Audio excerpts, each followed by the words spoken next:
पीछे रिक्वेस्ट करता हूं कि जितने भी लोग ये इधर उधर चल रहे हैं प्लीज आप बैठ जाएं तो मैं आपसे बात कर पाऊं और आपको कुछ मैसेज दे पाऊं। और एक बार अपने जीवन के इस अच्छे प्रोग्राम के लिए आप अपने लिए भी तालियां बजा सकते हैं।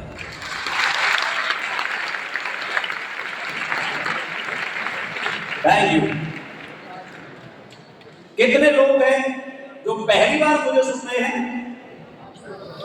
पहली बार, थैंक यू सो मच। आप सबके साथ ही मेरी बातचीत है, बाकी जो लोग ज्वाइन हैं उनसे तो मैं क्या बात करूंगा, ये तो मेरे साथ रोज रहते हैं।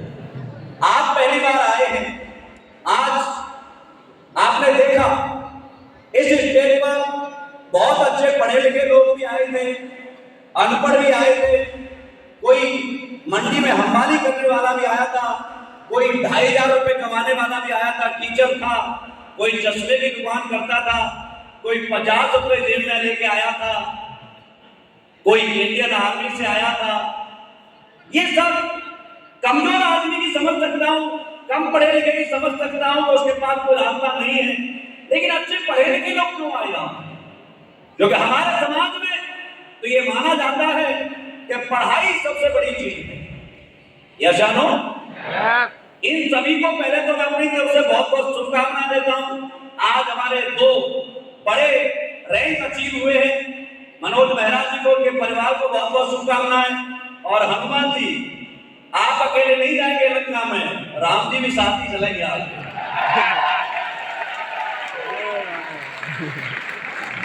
जरूर चलेंगे लंका में। दोस्तों, आज आप बहुत नए लोग आए हैं, समझ रहे होंगे कौन है, बहुत वीआईपी ट्रीटमेंट दे रहे हैं। ये आज है, बिल्कुल सही बात है, लेकिन आज से 10-11 साल पहले मैं भी आप ही की तरह था। मैं भी एक गरीब परिवार का ही बच्चा हूं। मुझे अपने बारे में ज्यादा बताने की जरूरत नहीं होती, लेकिन आज बहुत सारे नए लोग आए हैं, इसलिए मैं अपने बारे में जरूर आपको थोड़ा सा बताऊंगा कि मैं कोई टाटा अंबानी खानदान से नहीं,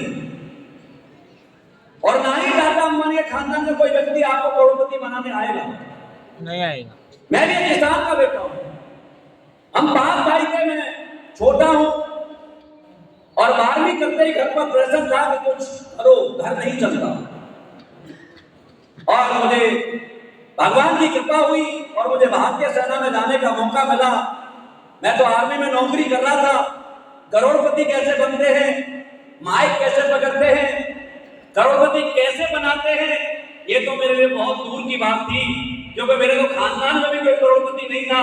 तो मैं करोड़पति बनाने की बात तो कैसे कर सकता? यस जानो, बड़ी आराम से नौकरी कर रहा था, कोई सपने नहीं थे। जो भी गरीब इंसान को सरकारी नौकरी मिल जाए तो ऐसा लगता है जैसे तीनों लोग जीत लिए। यस जानो, और मस्ती के साथ में नौकरी कर रहा था। 15-16 साल नौकरी करते करते हो गए थे, जयपुर में पोस्टिंग थी। अचानक एक कॉल आया, और वो कोई कॉल किसी और का नहीं था। मेरे मित्र थे, पड़ोसी थे, बड़े भाई थे, आज भी हैं, लेकिन आज वो मित्र से मेरे भगवान बन गए हैं, मेरे गुरु बन गए हैं। और वो कोई और नहीं, आपकी कंपनी के सीईओ नाम है डॉक्टर संजीव कुमार साहब। तालियां उनके लिए थोड़ी सी कम है।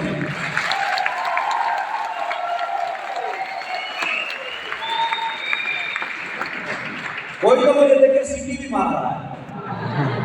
मैंने माना लेडीज एंड जेंट्स का अनुपात बिगड़ा हुआ है, लेकिन इतना बिगड़ा हुआ नहीं है कि पुरुषों के पुरुष को सीटी मारो। जेंडर चेक कर लेना चाहिए। सर ने अपने घर बुलाया और मुझसे कहा, रामवीर मेरे साथ काम करेगा? मैं कंपनी खोल रहा हूं। मैं कहा सर बिल्कुल करूंगा। सर ने मुझे प्लान दिखाया। प्लान आपने भी देखा होगा। हमारा प्लान कैसा है? अच्छा या बहुत अच्छा? बहुत अच्छा। प्रोडक्ट कैसे हैं? अच्छे या बहुत अच्छे? बहुत अच्छे। और पैसे की बात की जाए तो पैसा तो इतना है कि किसी को पहली बार में यकीन होता ही नहीं। मुझे भी सर ने कहा था 100 करोड़ रुपए का प्लान है, तो मुझे भी यकीन नहीं हुआ था। मैं भी हंस के बोला था सबसे, लेकिन सर धीरे बोलो, कोई सुन लेगा। सर ने कहा सुनता है तो सुनने दे, तू बन सकता है। मैं सर कैसे बन सकता हूं? क्या क्यों नहीं बन सकता? तुझे भरोसा नहीं है मुझ पर? मैंने कहा सर आप पर तो बहुत भरोसा है, लेकिन मुझे मुझ पर ही भरोसा नहीं है। बोला क्यों? क्यों नहीं है? जैसे हनुमान जी ने भी बताया ना, मेरे खानदान में कोई भरोसा नहीं करता। ये अकेला आदमी नहीं है ऐसा, आपकी माँ ने और हमारी माँ ने, सभी ने हमको जन्म दिया है। क्या हमारी माँ हम पर भरोसा करती है? एक आवाज में सुनना चाहता हूँ, क्या आपकी माँ ने कभी आपसे कहा है कि तू करोड़पति बनेगा? नहीं कहा है। आपने कहा है? नहीं कहा। भाई ने, बहन ने, जीजा ने, साले ने, खानदान में एक व्यक्ति नहीं है जो हम पर भरोसा करता हो कि तू करोड़पति बन सकता है। मैं कहा सर आप कैसे करते हो, आप तो खानदान के भी नहीं। तो सर ने कहा तेरी गलती नहीं है, ना माँ बाप की गलती है। मेरी गलती किसकी है? क्या गलती गरीबी की है। हम जो लोग यहाँ बैठे हुए हैं, हम गरीब लोग, कमजोर लोग हैं, लेकिन हम गरीबी से कमजोर हैं, हाथ पैर से कमजोर नहीं। हाथ पैर हमारे इतने मजबूत हैं कि हमसे ज्यादा मजबूत काम दुनिया को कोई बिजनेसमैन का बेटा नहीं कर सकता जो एक मजदूर का हाथ कर सकता है। सर ने मुझे समझाया, उस दिन एक कहानी बताई थी जो मैं हर जगह बताता हूँ। आज नए लोग आए हैं, फिर आपको बताता हूँ। मेरा हाँ नाम है साथ हो गए। मेरा जन्म कच्चे घर में हुआ। आप बताइए मेरी मर्जी से हुआ? आपका जन्म आपकी मर्जी से हुआ? भगवान की मर्जी से। यशानो, भगवान ने जहां पर भी हमें पैदा करना था कर दिया, इसमें हमारा कोई लेना देना। भगवान चाहता, जैसे आज हमारे बच्चे पैदा हो रहे हैं, हनुमान जी का बेटा पैदा होगा तो पता है किसका बच्चा होगा? डायमंड का बेटा होगा। अरे यशानो, मनोज जी का बच्चा आगे चल के पैदा होगा तो ब्लैक डायमंड, ब्लू डायमंड का बच्चा पैदा होगा। हम किसके पैदा हुए? किसान की, गरीबी की। यशानो, यानी भगवान चाहता तो हमें भी अमीर बना सकता था, क्योंकि पैदा करने का सॉफ्टवेयर भगवान के हाथ में होता है। वो थोड़ा सा बदलता तो अंबानी के घर में जा सकते थे, अमिताभ बच्चन के घर में जा सकते थे, सचिन के घर में जा सकते थे, विराट के घर में जा सकते थे। लेकिन सर, भगवान बचपन से पैसा वाला बनाना चाहता ही नहीं था। यस या नो? अब अच्छा हुआ हमें अमीर घर में पैदा नहीं किया, क्योंकि दोस्त 99% अमीरों के बच्चे अपने बाप से बड़ा काम नहीं करते। आप नजर घुमा के देखिए, चाहे वो क्रिकेट इंडस्ट्री हो, बॉलीवुड इंडस्ट्री हो, बिजनेस की इंडस्ट्री हो, 99% बच्चे अपने बाप का बड़ा काम नहीं करते। भगवान को जब कम काम कराना होता है तो अमीरों के घर में पैदा करता है, और जिनसे हिंदी लिखवानी होती है उन्हें गरीबों के घर में पैदा करता है।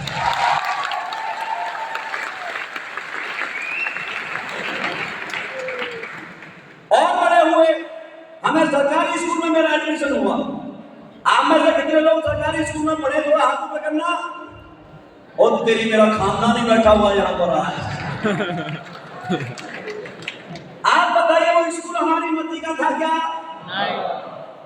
हमारी मर्जी का नहीं, ना हमारे बाप की मर्जी का, हमारे बाप की पॉकेट की मर्जी का था। और बड़े हुए, हमारे दोस्त बने, ना वो दोस्त हमारी मर्जी के थे, हम गरीब, हमारे दोस्त गरीब। और बड़े हुए, मैं अपने गांव में खड़ा होता था। मैं आर्मी में क्यों गया? क्योंकि मेरे गांव में न कोई आईएएस है, न पीसीएस है, न डॉक्टर है, न इंजीनियर है, न सीए है, न साइंटिस्ट है, न कोई क्रिकेटर है, न पहलवान है, न हीरो है। मैं क्या करूंगा? मैं वही करूंगा जो मेरे गांव के बच्चे करते हैं।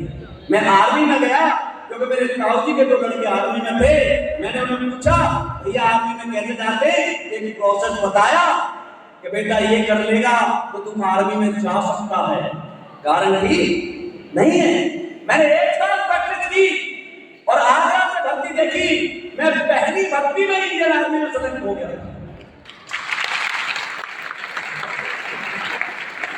लेकिन मेरी मर्जी से नहीं। मेरे वो 2 भाई आर्मी में नौकर आईएएस होते तो मैं आईएएस की ट्राई करता, वो दोनों बिजनेसमैन होते तो बिजनेस करता, वो व्यापारी होते तो व्यापार करता, वो दोनों और कुछ पहलवान होते तो शायद पहलवानी करता, क्रिकेट नहीं करता, लेकिन मैंने वही किया जो मेरे खानदान में पूरा। इस जिंदगी को बोलते दोस्तों आम जिंदगी। बोलो मेरे साथ, क्या बोलते हैं? हमारी जिंदगी क्या है? आम। आम एक फल आता है, फलों में उसे फलों का राजा कहा जाता है।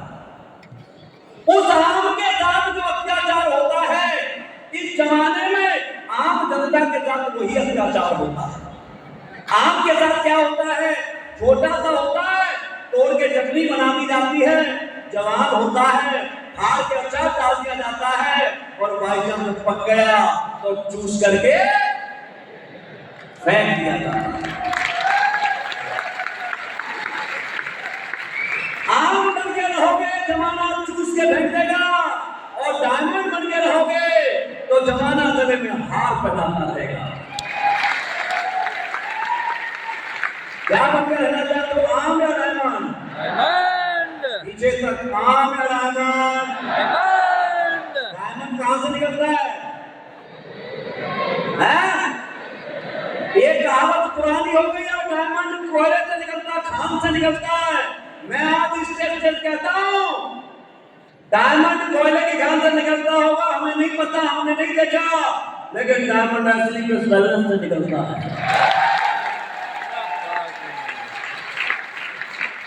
असली का बैलेंस उस अल्लादीन के चिराग की तरह है, जिसे 5 साल घिसते रहना, 5 साल घिसने के बाद इसमें से जिंद नहीं निकलता, 5 साल बाद इसमें से डायमंड निकलते हैं। डायमंड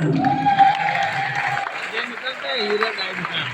क्योंकि दोस्त, गरीबी ने सताया था, गरीबी को हराएंगे। आज रास्ता मिल ही गया है तो इतिहास लिखकर ही जाएंगे। सर ने जब मुझे बताया, मैंने कहा सर ओके, मैं काम करना चाहूंगा। मेरे दोस्तों, ये काम करना शुरू किया। शुरुआत में मुझे अच्छी तरह याद है, एक वीके शर्मा जी थे जिनकी वजह से मैं कोटा आया था। मैं पहली बार आया था कोटा, और सबसे पहले जिनसे मैं मिला था उनका नाम है ब्लैक डायमंड मनोज यादव जी, जो आज यहाँ नहीं है, लेकिन आज ये पूरी टीम बैठी हुई है। तो मैं इसमें कहना चाहूंगा कि ये सबसे बड़ा श्रेय जाता है मनोज यादव जी का, लिया उनके लिए जोरदार ताली होनी चाहिए। आपके कोटा रेलवे स्टेशन के पास एक देव रेजिडेंसी होटल है, 500 रुपए का रूम लिया था मैंने उसमें, और मनोज यादव जी ने मुझे, कमलेश मेहरा जी थे, अरविंद सर से, एक संतोष साहब थे, धर्मवीर सर थे, इनसे मुझे मिलाया, और मैं फौजी था और ये फौजी थे। फौजियों की फौजियों ने बात समझी और इन्होंने मुझे पैसे दिए थे। मैं धन्यवाद करता हूं आप सबका मेरे पे भरोसा करने के लिए, कि आज आपने भरोसा किया, तो आपकी वजह से मैं सच बता रहा हूं, मेरे यहां तक पहुंचने में सबसे बड़ा कोई योगदान किसी सिटी का है, उस सिटी का नाम है कोटा।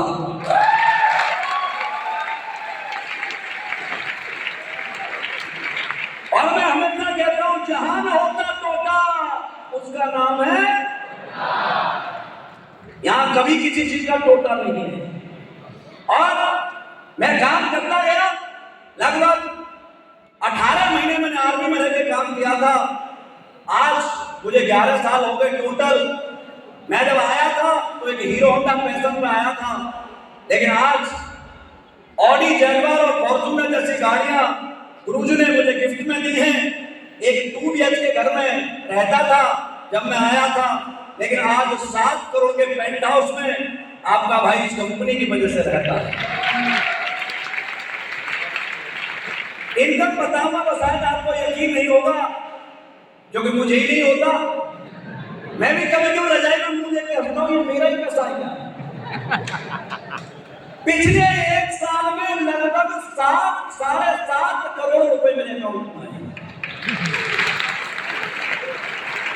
लगभग 60 से 65 लाख रुपए महीने आज इस कंपनी से मेरे अकाउंट में आते हैं। और कोई ये सोच रहा हो कि मैं स्टेज पे खड़े होकर फेंक रहा हूं, मोबाइल मेरे पास है, नेट बैंकिंग चलाता हूं, बैंक स्टेटमेंट देख के जाऊं।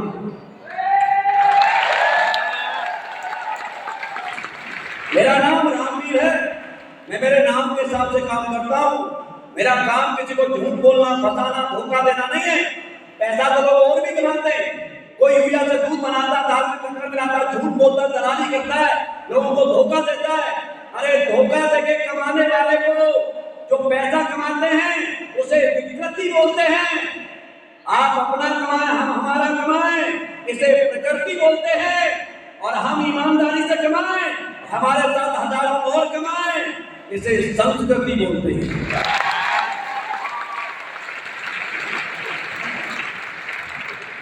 इस काम को क्यों करना, किसी काम को क्यों करना है, ऐसे बहुत सारे सवाल आपके मन में हैं। आज यहाँ पर बहुत सारे नए बच्चे आए हैं, ऐसी कंपनियां बहुत आई, बहुत चली गई, बहुत फंसाया, बहुत लूटा, बहुत परेशान किया है जनता को। हम भी उसके शिकार हैं, आप भी नहीं हैं, हम भी शिकार हैं। क्योंकि हमारे देश में अच्छी चीज की डुप्लीकेट कॉपी बनने में टाइम नहीं लगता। हमारे देश में अलग अलग तरह से लोग पैसा कमाते हैं। लेकिन दोस्त, आज मैं जो चीजें आपको बता रहा हूं, मैं इस प्लेटफॉर्म को दुनिया का सबसे अच्छा प्लेटफॉर्म सिद्ध करूं। इस काम को समाज के लिए, देश के लिए, परिवार के लिए, सभी के लिए अच्छा सिद्ध करूं, तो इस काम को करना, नहीं तो मत करना। मुझे भी बहुतों ने मना किया, आपको भी मना किया होगा, सबको करते हैं, कोई किसी का नहीं है। लेकिन दोस्त, हम कमजोर नहीं हैं। कमजोर के ऊपर आपको दो लाइन सुनाता हूं, बजाओ ताली। इतनी तालियों पर तो आधी गाली नहीं सुनाता हूं मैं।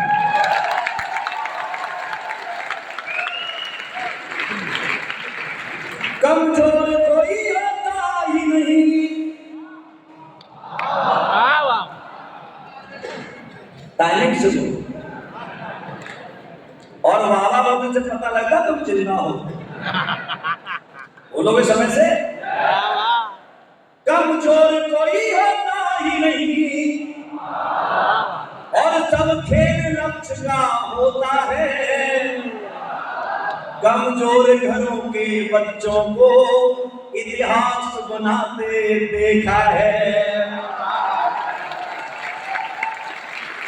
जीरो से आज करोड़ों में यहाँ से हमने देखा है, और साइकिल से आए लोगों को ऑडी जगवार में देखा है। आप आना चाहते हो? अरे आना चाहते हो? ये शकल याद रखना बस, और बातें जो बता रहा हूं उन्हें याद रखना। अपने खानदान से, दुनिया से 5 साल के लिए मुंह मोड़ लेना। रामवीर के चेहरे को याद रखना, खानदान का करोड़पति बना दे जाऊंगा, करोड़पति।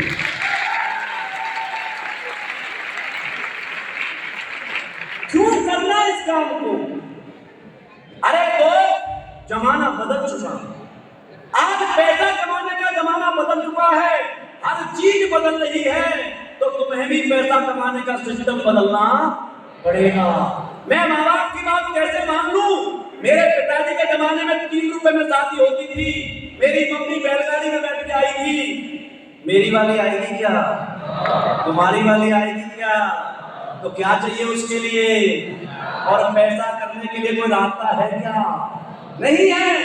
आप नॉर्मल जिंदगी जीनी है, तब भी आपको लाख रुपए महीने चाहिए।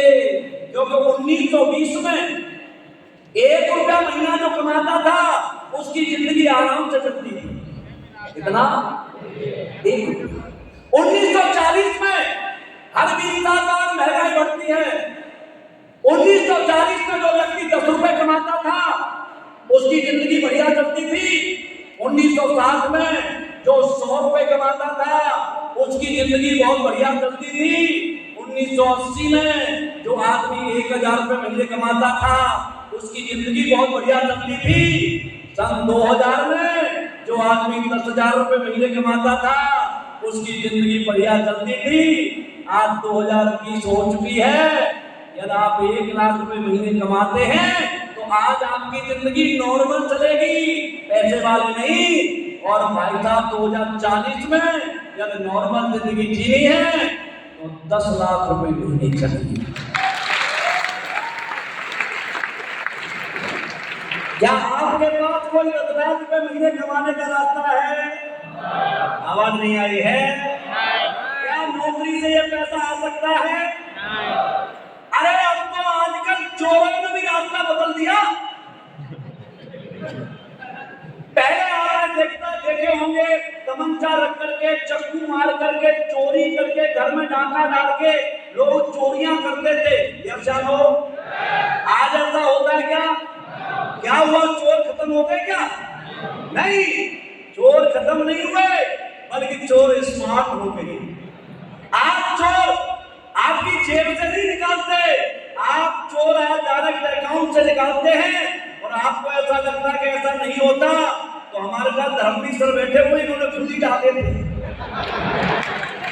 ऑनलाइन फ्रॉड, रोज देश के अंदर करोड़ों चोरियां होती हैं, लोगों को पता ही नहीं लगता, उनके अकाउंट से पैसे चोरी हो जाते हैं। अरे चोर भी अपग्रेड हो गए भाई साहब। तुम्हारा मोबाइल भी 3 महीने बोलता है मुझे अपग्रेड कर, सॉफ्टवेयर बोलता है अपग्रेड कर, बोलता या नहीं? अरे बोलता है। मोबाइल को अपग्रेड कर रहे हो, चोर अपग्रेड हो गए, गाड़ियां अपग्रेड हो गई, रोड अपग्रेड हो गए, तुम कब होंगे? अरे आपको होना चाहिए या नहीं? और आपको अपग्रेड करने कोई आएगा नहीं सिवाय रामवीर के। 10 साल से कोटा में रामवीर आ रहा था, आ रहा है और आता रहेगा। मैं बताऊंगा आपको इस काम को क्यों करना है। देखो हमारे समाज में आपका कोटा तो पूरे देश में मशहूर है, एजुकेशन देने के लिए मशहूर है। पैसे वाले बंदे, पढ़ाई से मैं बिल्कुल मना नहीं कर रहा। मैं 10, 20, 50, 40 हजार रुपए महीने कमाने की बात करने नहीं आया आपके साथ। मैं बात करने आया 2-3 लाख रुपए महीने कमाने की। अब 2-3 लाख रुपए महीने कमाने का व्यक्ति पढ़ाई से कैसे बनता है? 2-3 लाख रुपए महीने कौन कमाता है पढ़ाई से? IAS, PCS, doctor, engineer, CA, scientist. Yes या नो?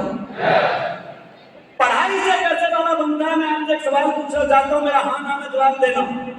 आपको पढ़ने का मौका मिला था या नहीं?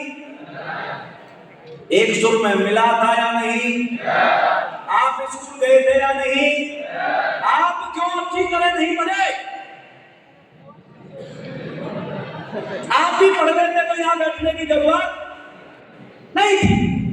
आप भी IAS, PCS, doctor, engineer, CA, scientist बन सकते थे, आप क्यों नहीं पढ़े? अब कहोगे मेरा तो बाप कमजोर था, मेरा स्कूल कमजोर था, किताबें कमजोर थी। नहीं भाई नहीं। आज झाड़ू पोछा करने वाले, रिक्शा चलाने वाले गरीब परिवार के बेटे बेटियों को IAS, PCS बनते हुए देखा है या नहीं? ये सब बहाना है। लेकिन मैं जानता हूं हर आदमी का पढ़ाई में मन नहीं लगता, लेकिन दोस्तों परमात्मा का नियम है कि जो रास्ता एक बार निकल जाता है वो दोबारा आपके जीवन में वापस नहीं आता। आपके जीवन से पढ़ाई का रास्ता निकल चुका है, क्या आप दोबारा स्कूल जा सकते हैं? बताइए, जा सकते हैं? दोबारा पढ़ सकते हैं? अब IAS, PCS बन सकते हैं? अब आपके जीवन से पढ़ाई का रास्ता खत्म हो चुका है। पढ़ाई से अब करोड़पति आप बन नहीं सकते। 10-20 हजार रुपए महीने कमा सकते केवल। और 10-20 हजार रुपए कमाने से क्या हमारी जिंदगी बड़ी बन सकती है? पढ़ाई से कैसे बच्चा बड़ा बनता है वो भी मैं आपको बताऊंगा। एक 10वीं क्लास में बच्चा 70-80-90% नंबर लाता है तो उसकी उम्मीद होती है कि बनेगा, कन्फर्म नहीं है, उम्मीद होती है। 11वीं 12वीं अच्छे नंबर से करता है और फिर तैयारी करने आता है किसी कोचिंग सेंटर में। आपका कोटा तो बच्चों से भरा हुआ पड़ा है। यस या नो? क्या फीस होती है आपके यहाँ बच्चों की? लाख, 2 लाख, 3 लाख, 4 लाख रुपए साल की फीस देते हैं। और ये लोग उन बच्चों को लेते हैं जिनके परसेंटेज 70-80% से ऊपर हैं। 40% वालों को लेंगे क्या? फीस लेते हैं बहुत अच्छी।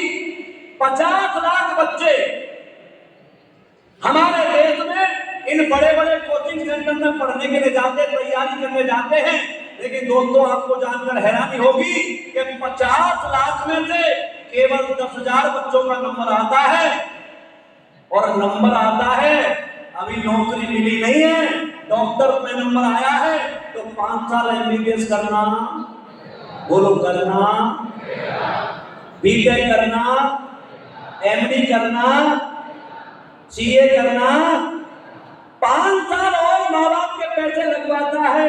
यानी 10 से 12 साल एक बच्चा किताबों के साथ रहता है, पर्सनल लाइफ छोड़ देता है, रिश्तेदारों को छोड़ देता है, पार्टियों को छोड़ देता है, उसके बाद भी बनेगा या नहीं बनेगा कोई गारंटी।